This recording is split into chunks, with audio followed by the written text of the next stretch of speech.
ಅದೆಲ್ಲ ಹೈಕಮಾಂಡ್ ಮೇಲೆ ಬಿಟ್ಟಿದ್ದೇವೆ. ಹೈಕಮಾಂಡ್ ಏನು ನಿರ್ಣಯ ತಗೋತಾರೆ ಆ ನಿರ್ಣಯಕ್ಕೆ ನಾನು ಎಲ್ಲ ಎಲ್ಲ ಶಾಸಕರು ಸಚಿವರು ಎಲ್ಲರೂ ಅದಕ್ಕೆ ಬರ್ತಿದ್ದಾರೆ. ಬದಲಾವಣೆಯಲ್ಲಿ ಇನ್ನೂ ತನಕ ಅಫಿಷಿಯಲಿ ಏನು ಬಂದಿಲ್ಲ. ಮಾಧ್ಯಮದಲ್ಲಿ ನಾನು ಟಿವಿದಲ್ಲೇ ನೋಡ್ತಾ ಇದ್ದೀನಿ. ನಮಗೆ ಇದು ಸಂದೇಶ ಏನು ಆಮಂತ್ರಣ ಬರಲಿಕ್ಕೆ ಇನ್ನೂ ತನಕ ಅಫಿಷಿಯಲಿ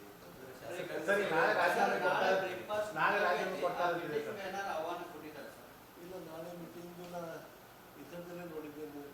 CM ಎಲ್ಲ ಸಚಿವರು ಕರ್ತಾ ಇದ್ದಾರೆ. ಅದಕ್ಕೆ ಮೀಟಿಂಗು ಆಗಿಲ್ಲ. ಅದು ನಾವು ನೋಡಿದ್ದೇವೆ. ಶಾಸಕಾಂಗ ಸಭೆ ವಿಚಾರ ಇಂಟಿಮೇಷನ್ ಬಂದಿದೆ. CLP ಇದು ತನಕ ಇಂಟಿಮೇಷನ್ ಬಂದಿದೆ.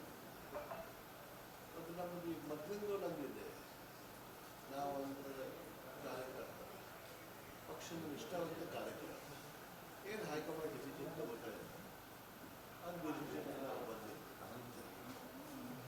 ಪ್ರತಿ ಸಲನೂ ಸಚಿವ ಸಂಪುಟ ವಿಸ್ತರಣೆ ಆಗ್ತದೆ. ಬೆಂಗಳೂರು, ಮೈಸೂರು, ಗುಲ್ಬರ್ಗ ಇಲ್ಲಿಯವರೆಗೆ ಮುಸ್ಲಿಂ ಕೋಟಾದಲ್ಲಿ ಮಂತ್ರಿ ಆಗ್ತಾರೆ. ಈ ಭಾಗದಲ್ಲಿ ನೀವು ಆಗಬೇಕು ಅನ್ನುವಂಥದ್ದು ಜನರ ಬೇಡಿಕೆ ಇದೆ. ಆದರೆ ಯಾವ ರೀತಿಯಾಗಿ ನೀವು ಒಂದು ಧ್ವನಿ ಎತ್ತಬೇಕು ಆ ರೀತಿ ಧ್ವನಿ ಆಗ್ತಾ ಇಲ್ಲ, ಸಂದೇಶ ಮುಟ್ಟಿಸ್ತಾ ಇಲ್ಲ ಅನ್ನುವಂಥದ್ದು ನಾವು ನೋಡಿದ್ರಂದ್ರೆ ಬರೀ